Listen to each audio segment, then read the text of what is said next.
Oh, fucking hell. Oh. Jared and Matthew, welcome. Welcome to our 3D studio, Welcome indeed to our boys. 3D studio. A few years ago, not too long ago, the very first album, Youth and Young Manhood. Tell me about it. I mean, the actual response that it got over in this part of the world was huge. Were you surprised? At the time, we definitely were. You know, we had made a small EP in Memphis, which is where a few of us were born. And yeah, it blew us away. We didn't expect it to be big at all. I think even the reviews and stuff like that, you know, were a bigger surprise than, you know, yeah, the I think album sells. anyone will be surprised when their first record comes out and it's successful somewhat. So yeah, it was a bit of a surprise. 6 million albums sold later, and only a matter of minutes, it seems. And you're here to play the Isle of Wight Festival, once played by Jimi Hendrix. Bob Dylan's played here. Quite amazing heritage. Any of those people you'd like to have seen play here? Jefferson Airplane played here. All of them? Yeah, every single one that you just named. Yeah, that's great. I would have loved to seen Hendrix play. We were lucky enough to tour with Bob Dylan, so we got to watch him a bunch of times, but I'm sure it was a little bit different when he played here.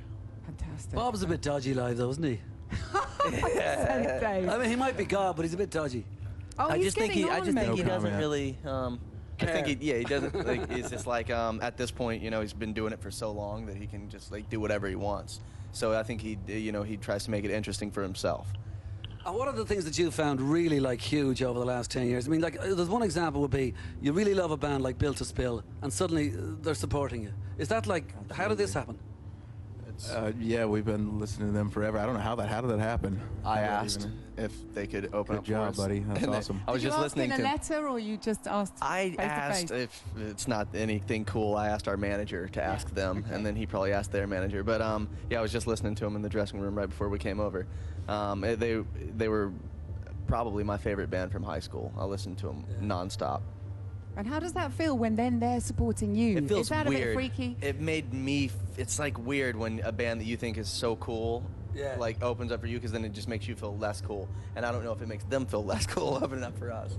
I don't know. And what about the approach you've made to the 5 albums that you've made? I mean, for instance, like the most recent one, is it true that you went into the studio and just ad-libbed all the lyrics? Pretty much. Yeah, I mean, he kind of does that every time. It's just he kind of, you mumble stuff and you kind of get your thoughts together, and then you write the lyrics. Wait a minute, that's how you write. You mumble stuff, you get your thoughts together, and then you write. Mumbles. Really? Yeah, Brilliant. well, I mean, that's the way it seems. I mean, it's the same thing with the guitar It's here part now. or whatever. You just work something out, you know? Yeah, we have no idea what he's saying. I still can't understand him. Yeah, I don't know. Maybe that's a good thing. I mean, we must talk about the... Oh, sorry, Danny. We must talk about the documentary, Italian Sky. Because there was a live DVD from the London thing before that, but the documentary, which you've seen and I haven't. Yeah. I watched it. I watched it in bed this morning. Wow. I know. There we go. And it's beautiful. It's moving, and at times quite seriously revealing. Did anything come out in that you were a bit sort of worried about? There are some quite tetchy moments. Not really.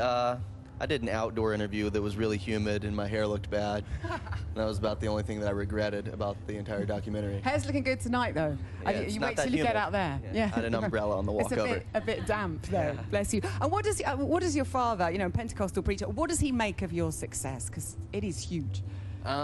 He's as proud as any father would be. And growing up, that was one thing that they always told us. Like I always remember both of my parents always telling us how proud they were of us. And so it hasn't really changed much from when we were children doing nothing to now being in a big band. But something that may have changed is the way you behave on the road. Possibly, I don't know. Like we'll document it in a few years' time. For instance, your relationships now and marriages and stuff. Has it changed the way you are on the road? I'm still single and ready to mingle. It's a little bit different. Maybe stay in your room, try to get more rest. I know it sounds boring, but... Will you be buying a round of tequila shots tonight? like you Because did I the believe other in a night. London club last week you bought a $3,000 round of tequila shots. That's what these boys are like. We're all ready. We didn't know it was going to make the news, but yeah.